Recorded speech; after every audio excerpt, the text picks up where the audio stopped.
Of all the legendary monsters that populate the world's folklore, few have engendered more controversy than the reptilian humanoid.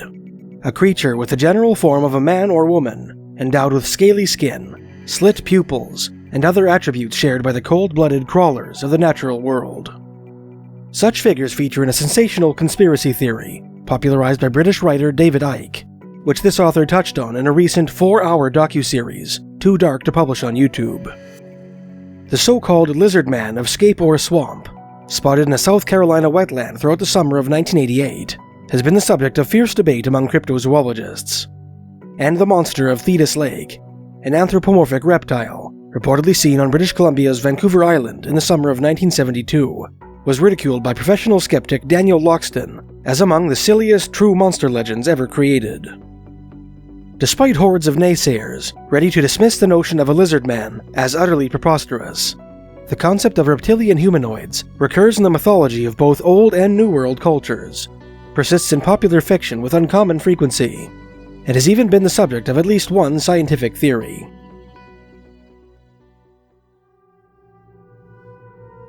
There is one specific variety of reptilian humanoid that recurs in the traditional tales of a surprisingly disparate assortment of First Nations. From the Gwich'in Dene of the subarctic to the Nipissing Ojibwe of the Canadian Shield, native peoples across the Great White North have campfire stories about mysterious men and women with serpentine characteristics. In this piece, we will explore the forgotten native legend of the Snake People. We begin our journey in the frozen forests of northern Yukon Territory, in the historic domain of the Gwich'in, a Dene people historically known as the Gwich'in or Lushu.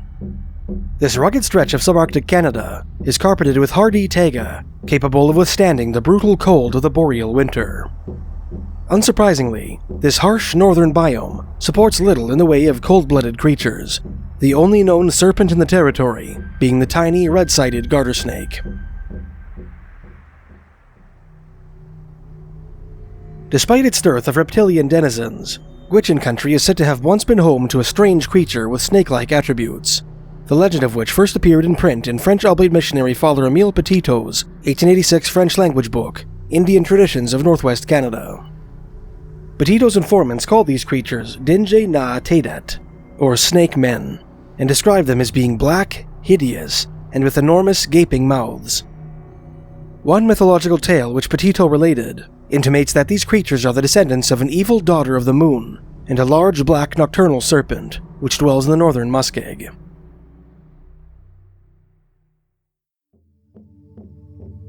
Far south of Gwich'in Territory, on the prairies and foothills of what is now southern Alberta, the Blackfoot had snake man stories of their own.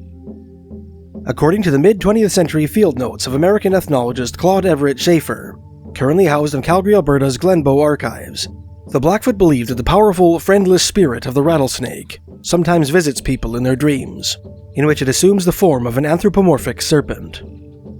This dreaded entity has the power to curse its victims with sterility, and medicine men and warriors who had attained the power of this spirit through vision quests could make it impossible for women to conceive.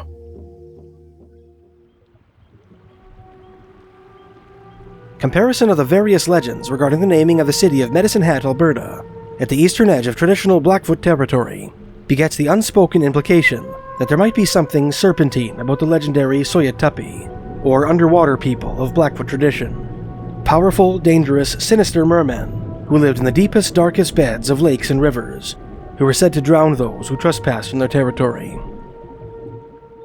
In his 1993 book, But Names Will Never Hurt Me, historian Marcel M.C. Dirk expounded upon 16 Blackfoot and Cree legends which purport to explain how Medicine Hat received its striking appellation. 5 of these legends contend that the natives originally named the area for an ancient battle fought between the Blackfoot and the Plains Cree on the South Saskatchewan River, in which a war chief's headdress, or a shaman's medicine bonnet, was lost in the current. In 4 of the legends, a lone Blackfoot warrior encamped on the banks of the South Saskatchewan River, near the bend between present-day Police Point and Strathcona Island parks, was accosted by a giant water snake, the physical manifestation of what the storytellers often called the Great Spirit. This malevolent being offered to grant the brave a headdress endowed with special powers in exchange for human flesh, typically that of the warrior's wife. Interestingly, This dark motif also appears in the traditions of the Cree, Ojibwe, and Mi'kmaq. In his 1979 treatise on the Plains Cree, American anthropologist David G. Mandelbaum appears to identify this preternatural entity as the Machi Manitou, or evil spirit, which some have equated with the devil of Christianity. His spirit powers were cougar, lynx, snake, he wrote. They could grant certain abilities to a man, but exacted the life of his wife or child in payment. In one of the legends which Dirk reproduced, a version officially endorsed by the Blood Blackfoot Nation, which appears on a didactic sign at Medicine Hat's iconic Samus Teepee, the giant snake is replaced by a Suyetupi, apparently insinuating an association between the mermen of Blackfoot tradition and the evil serpentine spirit described in other versions of the legend. We will delve more deeply into the legend of the Suyetupi in a future piece. Another traditional Blackfoot story, which this author covered in a previous piece, tells of two warriors who killed a rattlesnake they found while returning home from a raid by burning it alive in their campfire. One of the warriors, heedless of the remonstrances of his companion, picked some of the serpent's cooked flesh from the coals and ate it. The following day, the careless warrior began to transform into a giant horned water snake. Recognizing that he was beginning to develop an instinctive compulsion to strike at his companion, the metamorphosed brave bid farewell to his raiding partner and slipped into a large prairie river, that particular section of which was thereafter regarded as cursed by the Blackfoot. West of northern Blackfoot territory, on the eastern slopes of Canada's Rocky Mountains, lies a traditional domain of the Stoney or Nakota Indians, a branch of the Assiniboine tribe, which in turn is an offshoot of the Sioux. A 1983 collection of traditional Stoney stories compiled by ethnologist Sebastian Chumak indicates that the Stoney also believed in snake people. In a tale of two Stoney brothers set on the banks of Spirit Island, which this author has covered in a previous piece, one of the two protagonists is tricked by an elderly medicine man and his beautiful daughter, who are later revealed to be preternatural entities called evil walkers or snake people. These deceptive sorcerers possessed 4 sacred blue stones, through which they wrought transformative and hypnotic magic. In the climax of this mythological drama, the duped protagonist called on the spirits of Maligne Lake to transform the beautiful snake woman into a pile of brown pebbles. East of the prairies, in the rocky forests of the Canadian Shield of what is now northern Ontario, the Ojibwe also have tales of snake men. One story featuring these frightening creatures, told by Elder Lawrence Commanda sometime prior to his death in 1979, was published in a 2020 collection compiled by folklorist Wayne M. Cucci on the myths and legends of the Lake Nipissing Ojibwe. This legend appears to be set in the early 1700s, in the latter years of the Beaver Wars, when the Iroquois of upstate New York made war on the Algonquian tribes of the Great Lakes. In the midst of this historical struggle, a large band of Iroquois ventured into the Lake Nipissing area, where they split into 2 groups on account of a disagreement.